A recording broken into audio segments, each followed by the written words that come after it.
से हम सभी का स्वागत करते हैं।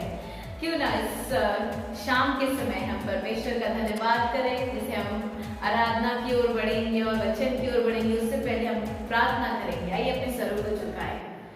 स्वर्गीय पिता, हम धन्यवाद करते हैं इस समय प्रभु यीशु मसीह, तेरी इच्छा जैसे स्वर्ग में पूरी होती वैसे पृथ्वी पर हर एक के जीवन में होने देना। जो भी ये इस वीडियो को देख रहे हैं प्रभु राजा, तू उन्हें सहायता मदद कर अच्छी तरीके से समझने के लिए प्रभु यीशु मसीह। हर एक गड़बड़ी को हम निकालते हैं यीशु मसीह के नाम से और तेरी सांत्वना को कहते हैं प्रभु राजा। प्रभु इस समय हम प्रार्थना करते हैं, जो भी हम सीखेंगे वो हम भूले नहीं, लेकिन लोगों तक पहुंचाने वाले बन सके। धन्यवाद करते हैं। ये प्रार्थना प्रभु यीशु के अभिषेकित नाम से मांगते हैं, आमीन। आमीन। हालेलुया। सच में अपने हृदय और मन को तैयार करें और हम आराधना की ओर बढ़ेंगे। परमेश्वर का धन्यवाद करेंगे कि उसने हमें इस समय आराधना करने का मौका दिया। तो आइए इस समय उस परमेश्वर की स्तुति करते रहेंगे, जैसे उसका वचन कहता है कि वो हमें जय देने वाला परमेश्वर है। तो आइए उसकी जय जयकार करें इस समय इस गीत के द्वारा। उस परमेश्वर की जय बोलेंगे, उस यीशु मसीह की जय बोलेंगे।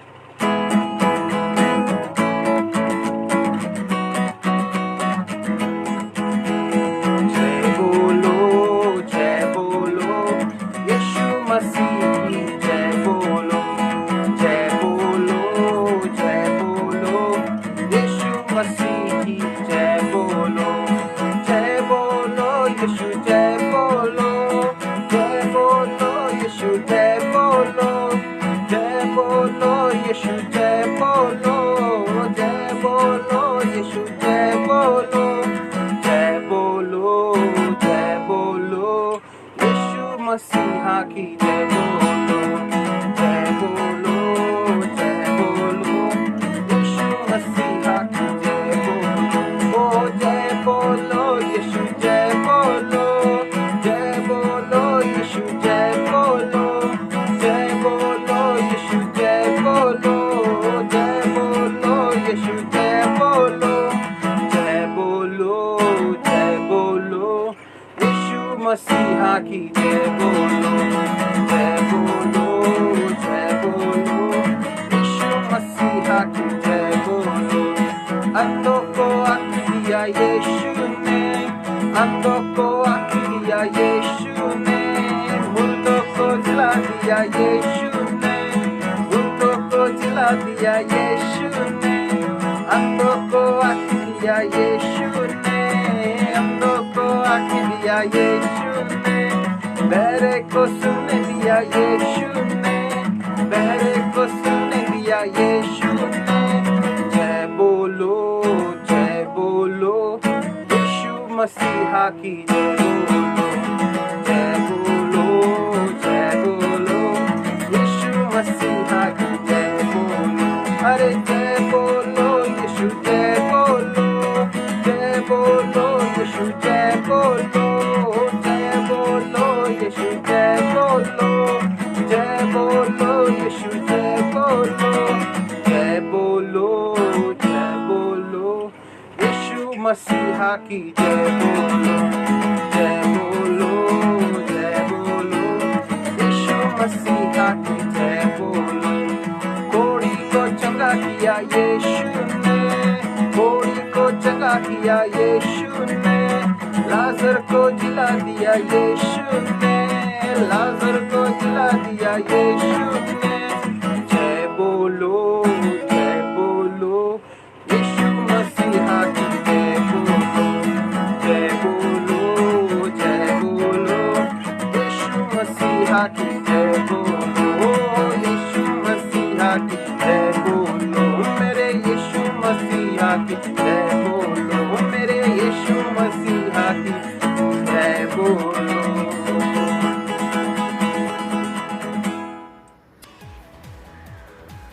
धन्यवाद स्तुति आराधना में इतनी अच्छी अगुवाई करने के लिए, जिससे हमने इतना अच्छा समय आराधना में बिताया। लगातार अपने जीवन में आराधना करते रहिएगा।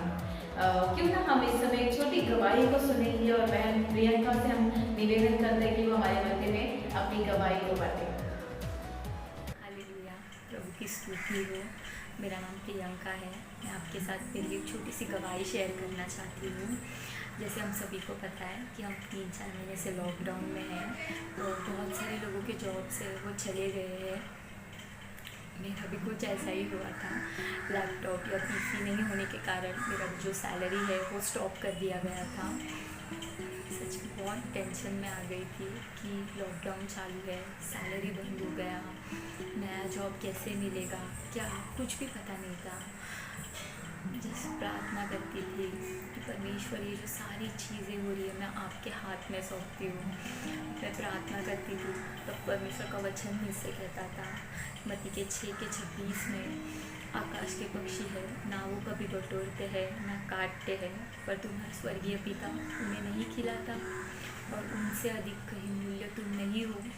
सच में मैं प्रभु का धन्यवाद करती हूँ कि मेरी एक फ्रेंड है, उसने अपने ऑफिस में बात किया और फ़ोन कॉल के द्वारा मेरा इंटरव्यू हुआ और मेरा वहाँ पे सिलेक्शन हो गया। और सच में परमेश्वर इतना महान है, जो मैं पहले जॉब में थी उससे एक लेवल बड़ा पोस्ट और उससे ज़्यादा सैलरी देके मुझे आशीषित किया। और मुझे मेरे पास जो लैपटॉप नहीं था उन्होंने मुझे लैपटॉप प्रोवाइड किया। और सच में परमेश्वर की महिमा हो। सारे लोगों ने कहा कि प्रियंका तुझे घर बैठे जॉब मिला और तेरा परमेश्वर सच में बहुत महान है। सच में मैं प्रभु का धन्यवाद करती हूँ कि ये जो लॉकडाउन का पीरियड था, लोग रास्ते पे जाने के लिए भी डर रहे थे, और ये समय में परमेश्वर ने मुझे घर बैठे बैठे आशीषित किया। इसके लिए मैं परमेश्वर का कोटि कोटि धन्यवाद करती हूँ। धन्यवाद बहन प्रियंका, इतनी अच्छी गवाही हमारे मध्य में बांटने के लिए। जैसे ये लॉकडाउन है, फिर भी परमेश्वर इतने अद्भुत रीति से आपको अच्छा जॉब देके आशीषित किया। परमेश्वर के लिए कोई भी चीजें असंभव नहीं है। प्रिय भाई और बहनों, हमेशा अपने विश्वास को उसके ऊपर धरे रहना और जानना प्रभु ने आपके लिए कुछ तो अद्भुत कार्य को रखा है, आपके लिए कुछ तो अलौकिक चीज को रखा है। उसमें कोई भी भले थोड़ी देरी होगी, लेकिन सबसे सर्वोत्तम चीज आपको मिलेगा। और हमेशा हमेशा परमेश्वर का धन्यवाद करना। जैसे उसे जॉब भी मिला, उसे अच्छा इंक्रीमेंट भी मिला, ये परमेश्वर ही कर सकता है। इन सब परिस्थितियों के दौरान परमेश्वर ने उसे अच्छा आशीषित किया, इसलिए हम परमेश्वर को धन्यवाद। इस समय हम पास्टर गणेश का स्वागत करते हैं वचन बांटने के, जिसे वो हमारे मध्य में वचन को बांटेंगे। अपने बाइबल को तैयार रखिए और वचन को सुनने के लिए तैयार हो जाइए। हम जोरदार ताली से पास्टर गणेश का स्वागत करते हैं। हाय फ्रेंड्स, कैसे आप सभी लोग? आशा करते हैं आप सभी लोग खुश हैं, आनंदित हैं, अपने घरों में हैं। और जैसे लॉकडाउन खुल गया है, मैं आशा करता हूं आप सभी लोग नियम का फिर भी पालन करेंगे, हर एक से डिस्टेंस मेंटेन करने का और अपने मास्क लगाने का। और जब भी आप घर पे जाए और हर समय में, हर एक कम से कम 10 से 20 मिनट में हर बार हाथ धोए अगर किसी को किसी चीज़ को छुआ है तो। आइए दोस्तों, इस समय हम अपने वचन की ओर बढ़े। धन्यवाद इतने अच्छे गवाही के लिए, धन्यवाद इतने अच्छे स्तुति आराधना के लिए। और हम इस समय वचन की ओर बढ़ते हैं, और वचन में बढ़ने से पहले आइए हम प्रार्थना करें। आइए अपनी आंखों को बंद करें, अपने सरों को झुकाएं और प्रार्थना के द्वारा हम शुरुआत करें। प्रभु धन्यवाद करते राजा, इस समय धन्यवाद करते तेरे अनुग्रह, प्रेम, पवित्र आत्मा के लिए।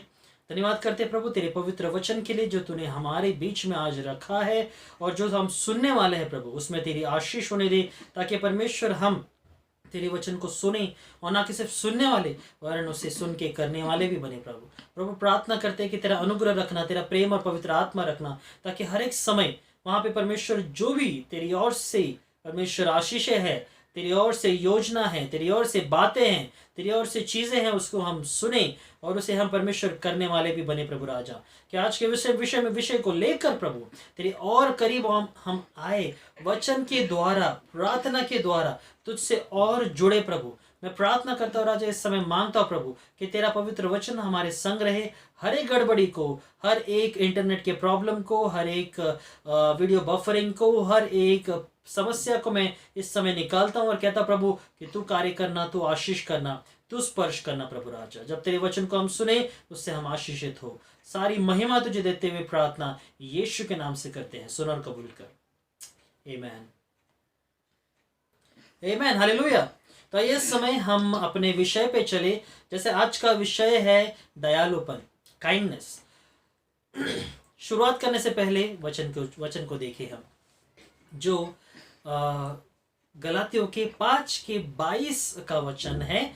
ये वचन में जो पवित्र आत्मा के फल है उस विषय में कहा गया है, तो इसे हम पढ़ेंगे और कविता हमें पढ़ने में मदद करेंगी। गलतियों 5:22 और 23। जबकि पवित्र आत्मा प्रेम, प्रसन्नता, शांति, धीरज, दयालुता, नेकी, विश्वास, नम्रता और आत्मसंयम उपजाता है, ऐसी बातों के विरोध में कोई व्यवस्था का विधान नहीं है। आइए दोस्तों, इस समय हम देखते हैं गलातियों के 5:22 और 23 में जो पवित्र आत्मा के फल है उसे अगर हम एक एक करके पढ़े तो सबसे पहले है प्रेम, दूसरा है प्रसन्नता, तीसरा शांति, धीरज, दयालुता मतलब दयालुपन, फिर नेकी, विश्वास, नम्रता और आत्मसंयम। ठीक है, अब ये इन सारे पवित्र आत्मा के फल के द्वारा जिस व्यक्ति के जीवन में पवित्र आत्मा है, जिसने पवित्र आत्मा के फल, जिसने पवित्र आत्मा को पाया है, वो पवित्र आत्मा के फल को भी उपयोग करेगा। पवित्र आत्मा के ही फल जिसमें है। ठीक है, इसका मतलब है अगर पवित्र आत्मा को हमने ग्रहण किया है, उसके फल भी हमने ग्रहण किए हैं और वो फल हम में है। फर्क सिर्फ इतना है कि हमें उसका इस्तेमाल करना है। तो दोस्तों, आज के विषय में हम दयालुपन के विषय में हम देखेंगे जो कि पवित्र आत्मा के फल है, और वो फल हर एक जगह पर, जैसे हम एक छोटी सी चीज आपको बताना चाहूंगा, ये सब क्या बहुत सारे फल है या एक है? आपको क्या लगता है? जैसे हमने सीखा, पास्टर डक ने हमें सिखाया कि जैसे संतरे के भाग अलग अलग, अंदर के अलग अलग भाग होते हैं, वैसे ही पवित्र आत्मा का फल है। पवित्र आत्मा के फल, ऐसा बोलते हैं ना कि हम अनेक फल नहीं बोलेंगे, एक फल जिसमें ये सारे तत्व जो पवित्र आत्मा के हैं, और उसी के तत्व का एक भाग है दयालुपन, दया दिखाना। तो दोस्तों, आज दया के विषय में, दया दिखाने वाला सबसे बड़ा महान वो परमेश्वर यीशु, उसके विषय में हम कुछ देखेंगे। और वो चीज हम इस समय मरकुस के 10:46 के वचन में देखेंगे। माफ करना अगर मैंने हिंदी में गलत कहा हो तो। मार्क 10:46, तो उसे हम देखेंगे इस समय, उसे हम पढ़ेंगे। मरकुस 10:46। फिर वे यरीहो आए, और जब यीशु अपने शिष्यों और एक बड़ी भीड़ के साथ यरीहो को छोड़कर जा रहा था, तो बरतिमाई अर्थ तिमाई का पुत्र नाम का एक अंधा भिखारी सड़क के किनारे बैठा था। ओके, अब यहाँ पे हम देखते हैं कि जैसे यीशु मसीह वहां से वापस लौट रहा था, कहाँ से? हम देखते हैं कि यरीहो आया, उसने चिन्ह चमत्कार किए, बहुत सारे लोगों को चंगा किया, और जब वो वहां से लौट रहा था तो सड़क के किनारे कौन बैठा था? बरतिमाई। ठीक है, बारनबास, और उसका अर्थ क्या है? तिमाई का पुत्र। ठीक है, अर्थात तिमाई का पुत्र, जो तिमाई का पुत्र था, नाम का एक अंधा भिखारी सड़क के किनारे बैठा था। ओके, अब आगे पढ़ते हैं हम 47 में। मरकुस 10:47। जब उसने सुना कि वह नासरी यीशु है, तो उसने ऊंचे स्वर में पुकार कर कहना शुरू किया, दाऊद के पुत्र यीशु, मुझ पर दया कर। तो जब उसने ये सुना कि ये यीशु है, अभी याद रखना, उसको कैसे पता कि वो यीशु है? दोस्तों, उसने सुना होगा। ठीक है, अभी इसका कोई पक्का सबूत नहीं है कि उसको यीशु मसीह के बारे में पता है, मगर जैसे हम देखते हैं कि जैसे वो गया, ठीक है, बहुत भीड़ उसके पीछे जा रही थी, और जब वो यरीहो में गया, वहाँ पर उसने बहुत सारे चिन्ह चमत्कार किए, चंगाई करने के बाद वापस लौटा, फिर से उसके पीछे बड़ी ऐसी झुंड लगी और उसके पीछे चल रही थी। और इतनी भीड़ किसकी है? इसकी चर्चा होना सामान्य बात है दोस्तों। हर एक जगह पर जहाँ पर भी जाओ, अगर हम देखते हैं आज नेताओं के क्या बोलते हैं, हम बोलते हैं कि नेताओं के भाषण के समय कितने लोग वहाँ पे थे। अगर हम ये कहते हैं कि इतने सारे लोग थे, तो अगर वो लोगों का रिकॉर्ड अगर तोड़ के इतने सारे लोगों का झुंड एक साथ मिलता है किसी एक व्यक्ति का बात सुनने के लिए, तो उसकी हमेशा बात का क्या कहेंगे, प्रशंसा होती है। क्यों? उसके बात को सुनने के लिए इतने सारे झुंड आए। उसी तरह वो फेमस होना मतलब प्रसिद्ध होना लाजमी था। तो समझ में आता है कि सबको समझ में तो आएगा कि इतनी बड़ी तादाद में भीड़ उसके पीछे चल रही है, उसके चमत्कारों को देख रही है, उसके हर एक बातों को सुन रही है, तो वो यीशु यही है। जब उसने समझा, जब उसने सुना कि वह नासरी यीशु है, तो उसने ऊंचे स्वर में पुकारना शुरू किया, दाऊद के पुत्र यीशु, मुझ पर दया कर। अब उसको ये भी पता था कि वो यीशु है जो चमत्कार भी करता है। अब उस समय जरूरी बात यह है दोस्तों कि दीनता हम में है, बट वही दीनता से क्या हम परमेश्वर को पुकारते हैं, या हमारे पास सब कुछ है ये सोचकर हम शांत बैठते हैं। या अभी याद रखना बहुत ज़रूरी है, यीशु मसीह ने ये कहा था कि मैं उन लोगों के लिए नहीं आया हूँ जो स्वस्थ है, मगर मैं उन लोगों के लिए आया हूँ जो कमज़ोर है, जो बीमार है, क्योंकि उन्हीं लोगों को प्रभु की ज़रूरत है। जो लोग स्वस्थ है और जिनके पास पैसा है, अगर वो बीमार भी पड़ते हैं तो उनके पास पैसे हैं, वो जा सकते हैं। तो परमेश्वर उन लोगों के लिए पहले आया। इसका मतलब ये नहीं कि परमेश्वर उन लोगों के लिए नहीं आया। मगर दोस्तों यहाँ पे जैसे बरनबास ने पुकारा, यीशु दाऊद के पुत्र मुझ पर दया कर। आगे पढ़ते हैं उसने क्या किया। मरकुस 10:48। बहुत से लोगों ने डांट कर उसे चुप रहने को कहा, पर वह और भी ऊंचे स्वर में पुकारने लगा, दाऊद के पुत्र मुझ पर दया कर। तब यीशु रुका और बोला, उसे मेरे पास लाओ। सो उन्होंने उस अंधे व्यक्ति को बुलाया और उससे कहा, हिम्मत रख, खड़ा हो, वह तुझे बुला रहा है।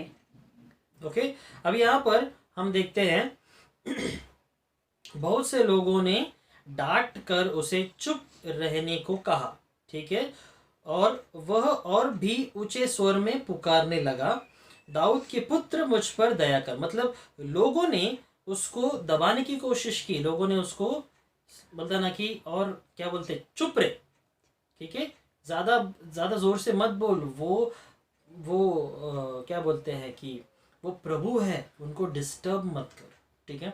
मगर ये शांत नहीं बैठा, इसने और ज़ोर से पुकारा, ठीक है, इसने और ज़ोर से पुकारा। तो दोस्तों ये चीज़ हमें एक चीज़ सिखाती है कि कभी भी जब भी संकट आएगा, कभी समस्या आएंगी, जब हम ऐसे समय में परमेश्वर को पुकारते हैं या फिर सही चीज़ों के लिए खड़े रहते हैं, ऐसे लोग भी होते हैं जो हमें चुप बैठने के लिए कहेंगे और कहेंगे कि नहीं तू गलत है, चुप बैठ, और ये सही नहीं कर रहा है।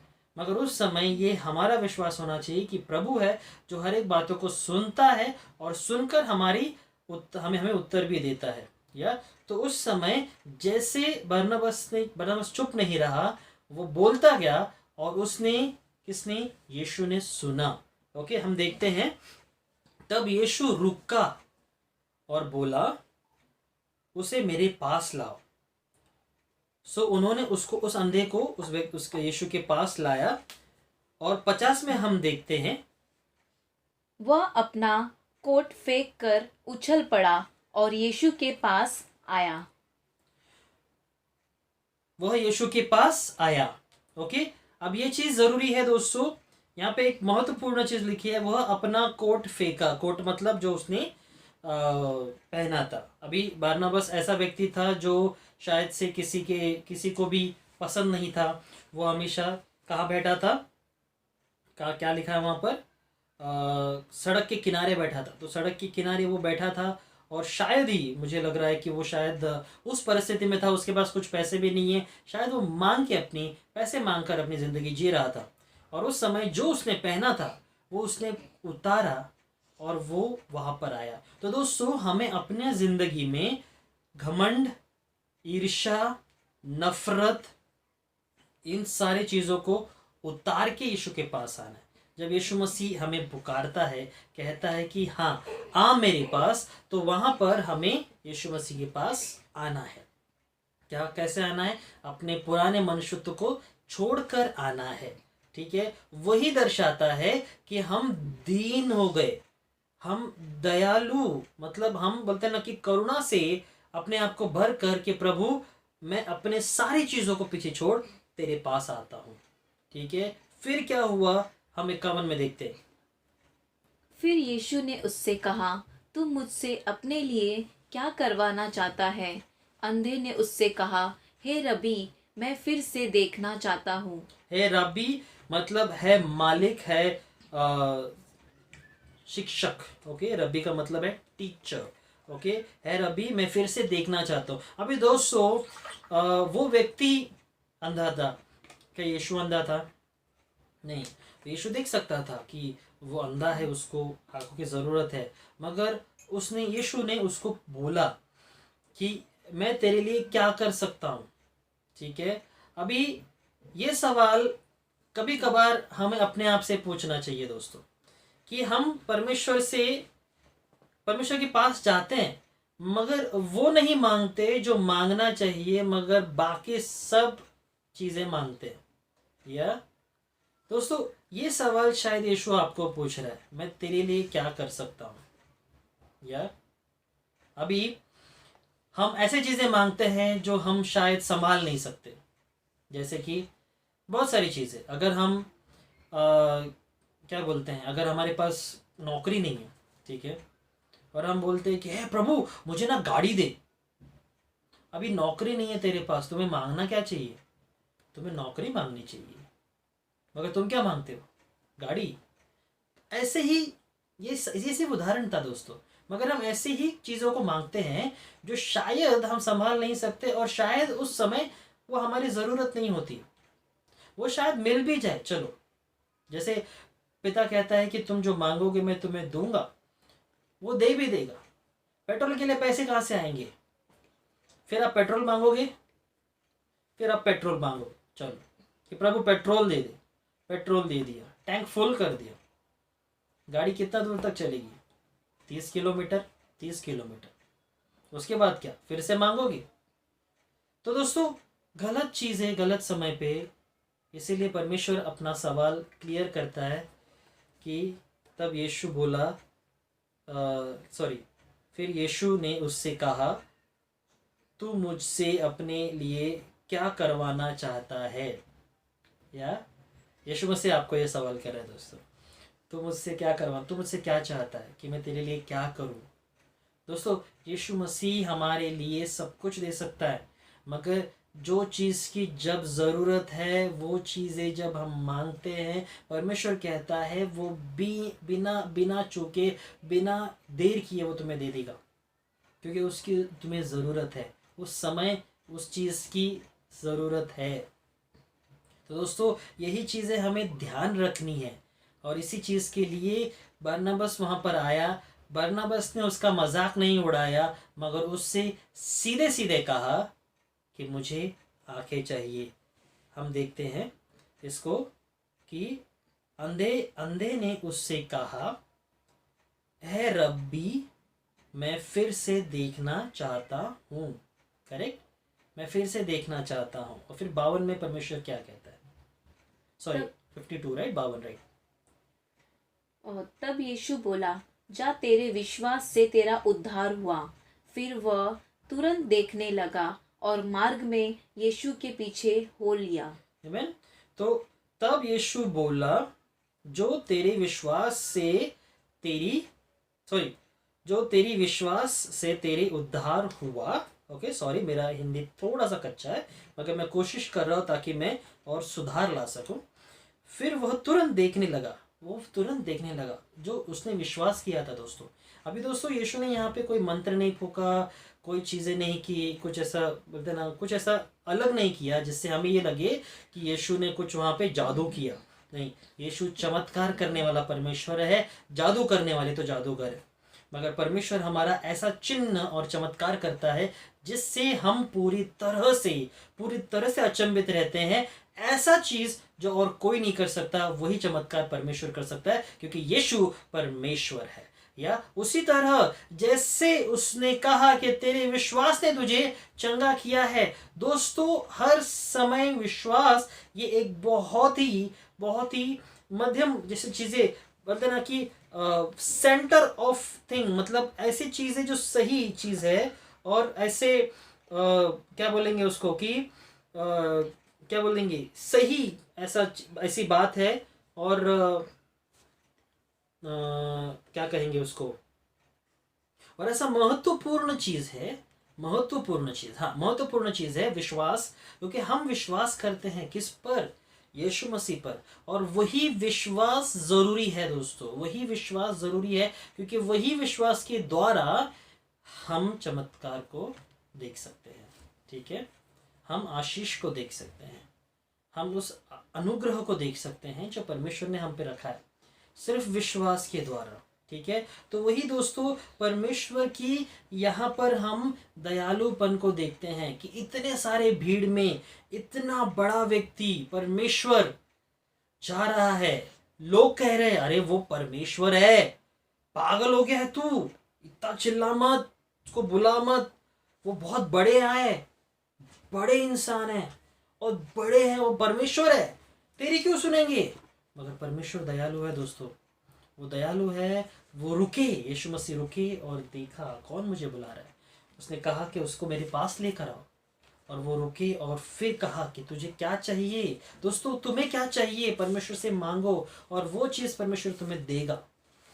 आमीन। क्योंकि विश्वास के द्वारा वो चीज़ें जो सही है वो अगर हम मांगते हैं, परमेश्वर हमारे लिए देता है, क्योंकि परमेश्वर दयालु है।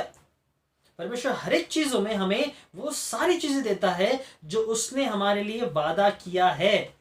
और उसी तरह जब अंधे व्यक्ति ने मांगा, उसे वो चीज स्पेसिफिक, मतलब स्पेसिफिक रहो। जैसे एक गवाही है हमारे ही भाई की, जो हमारे कलीसिया में भाई है सुभाषिष करके, जब उसको मोबाइल चाहिए था और उसने मांगा कि मुझे ये मॉडल का, ये नंबर का और ये चीज चाहिए, परमेश्वर ने उसको वैसा दिया, उसको तोहफे में मिला। और परमेश्वर ने उसी समय वहां पे उसको एक चिन्ह दिखाया कि जब हम वो चीजें मांगते हैं जिसपे हम सिद्ध स्पष्ट है कि मुझे ये चाहिए प्रभु, ऐसा चाहिए, तो परमेश्वर देता है। मगर दोस्तों, ये चीज भी याद रखना है, तुम्हारी सोच सीमित है, परमेश्वर की सोच असीमित है। तो क्या तुम तुम्हारी सोच के अनुसार मांगोगे या परमेश्वर की सोच के अनुसार? या तो सोच तुम्हारी है।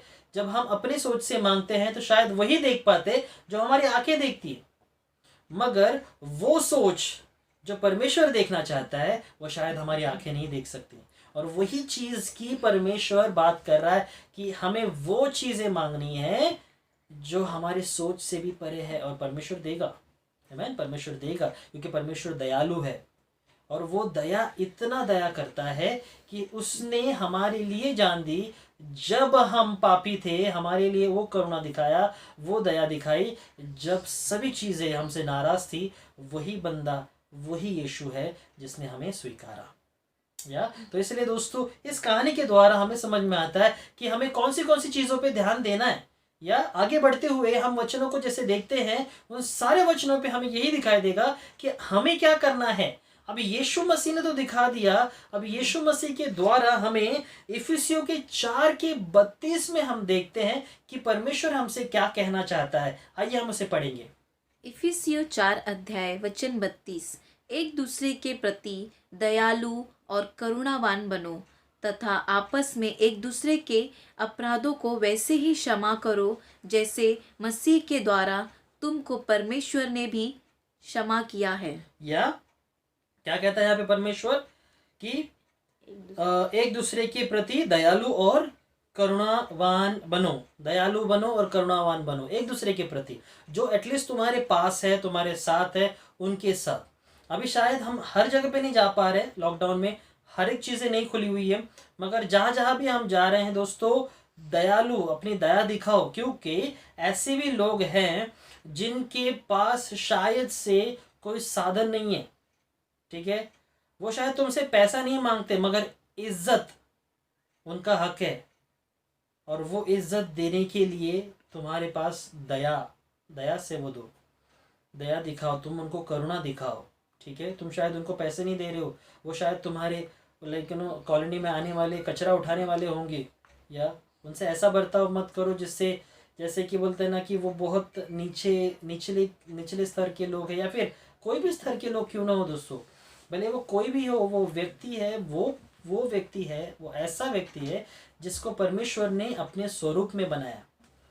और अगर हम परमेश्वर के स्वरूप में बनाए गए हैं तो हम परमेश्वर की छवि है जो परमेश्वर के साथ है, और उनसे हमें प्रेम करना है, या उनसे हमें प्रेम करना है। तो उसी तरह परमेश्वर के प्रेम को, परमेश्वर की दया को हमें दर्शाना है। और फिर उसके आगे हम देखते हैं कि वहाँ पर परमेश्वर कहता है, तथा आपस में एक दूसरे के अपराध को वैसे ही क्षमा करो जैसे मसीह तुम्हारे अपराध को क्षमा करेगा। तो दोस्तों वो चीज़ें जो ज़रूरी है, वो चीज़ें हर एक बात में याद रखना है कि कोई भी बात क्यों ना हो, पहले बात क्षमा कर दो, ठीक है।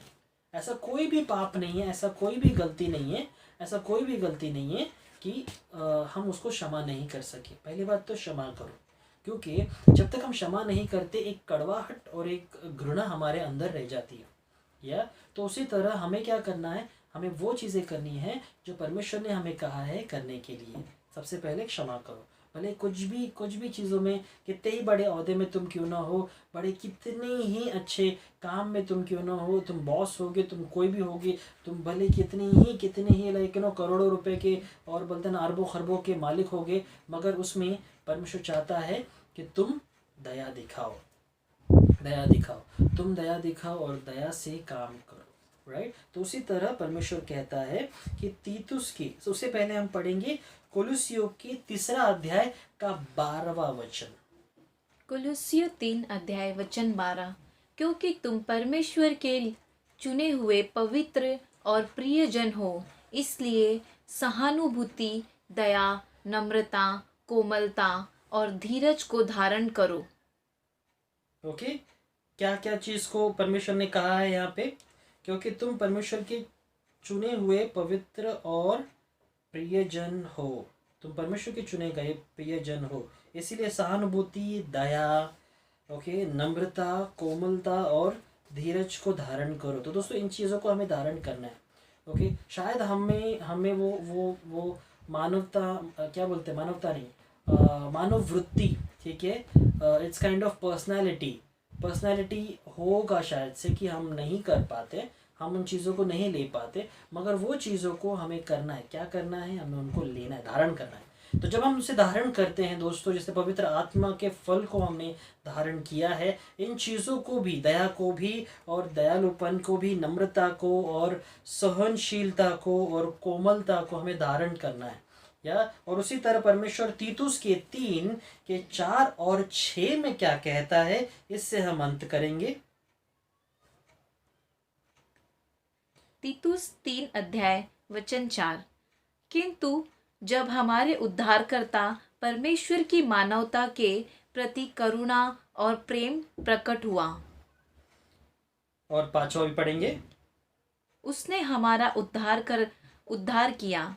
यह हमारे निर्दोष ठहराए जाने के लिए हमारे किसी धर्म के कामों के कारण नहीं हुआ, बल्कि उसकी करुणा द्वारा हुआ।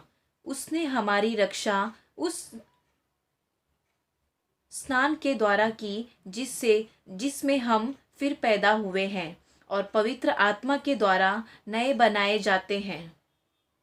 या अभी परमेश्वर यहाँ पे क्या कहता है, 4 में ये कहता है, किंतु जब हमारे क्या उद्धारकर्ता प्रभु परमेश्वर के मानवता के प्रति करुणा और प्रेम प्रकट हुआ, ठीक है।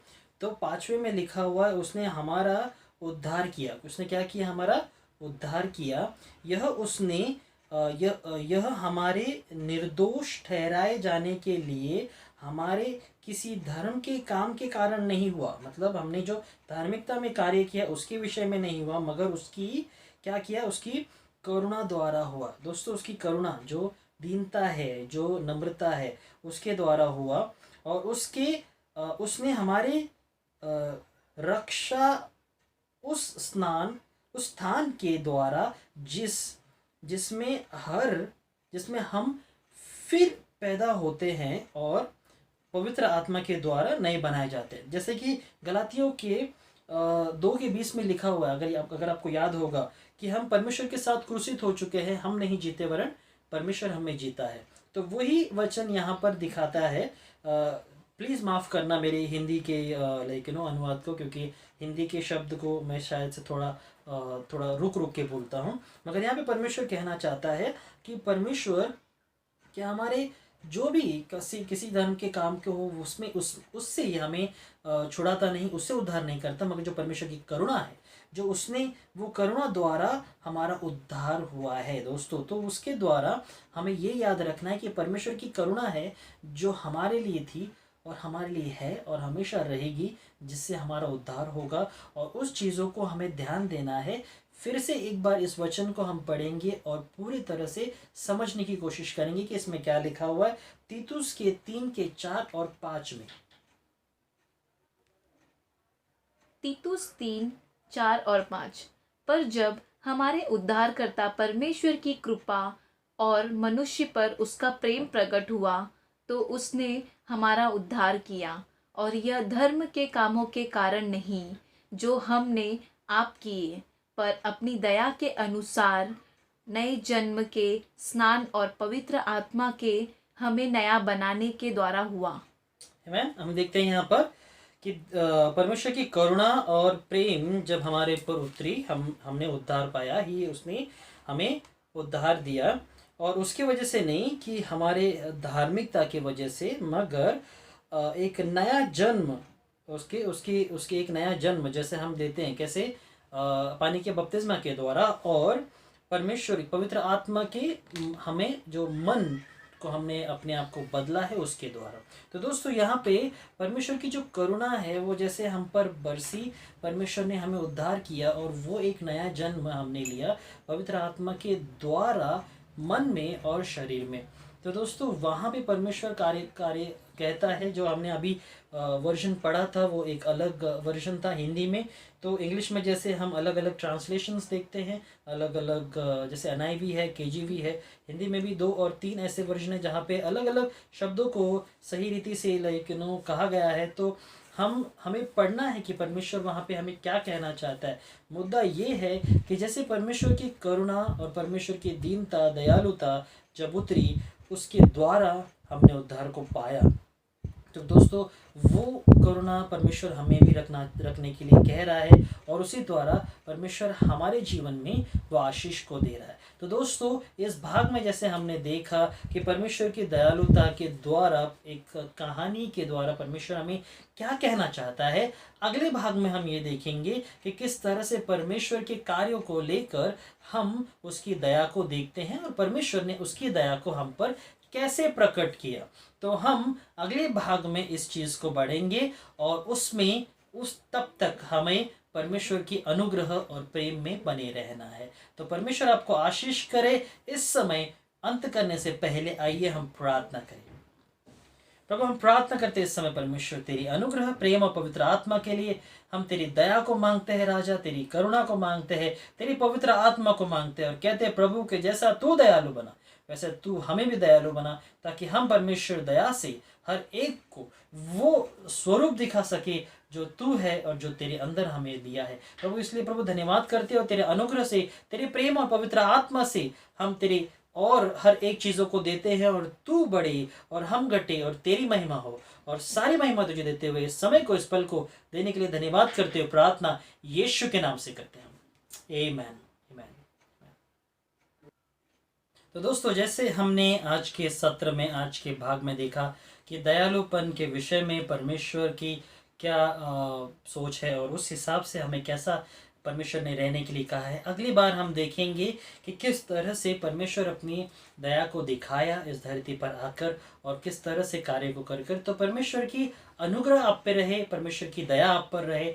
दयालुपन के इस भावना को अपने मन में रखकर उसे दिखाए, ताकि परमेश्वर का प्रेम और परमेश्वर का स्वरूप आप लोगों को दिखा सके। तो परमेश्वर आपको आशीष करे, सुरक्षित रहे और जो सरकार के नियमों का उल्लंघन न करते हुए सरकार के नियमों का पालन करे और उसी तरह परमेश्वर के हर एक वचनों के साथ चलते हुए परमेश्वर के हर एक वचनों को पालन करे। परमेश्वर आपको आशीष करे। धन्यवाद। धन्यवाद पास्टर गणेश हमारे मध्य में इतना अच्छा वचन बांटने के लिए। दोस्तों, जो जैसे आपने सुना है, जो आपने सीखा है, उसे अपनी तलक ही ना रखे, अपने दोस्तों तक बांटे। हम सिर्फ सुनने वाले नहीं, लेकिन कार्य में लाने वाले भी बनेंगे। प्रभु आप सभी को आशीषित करे।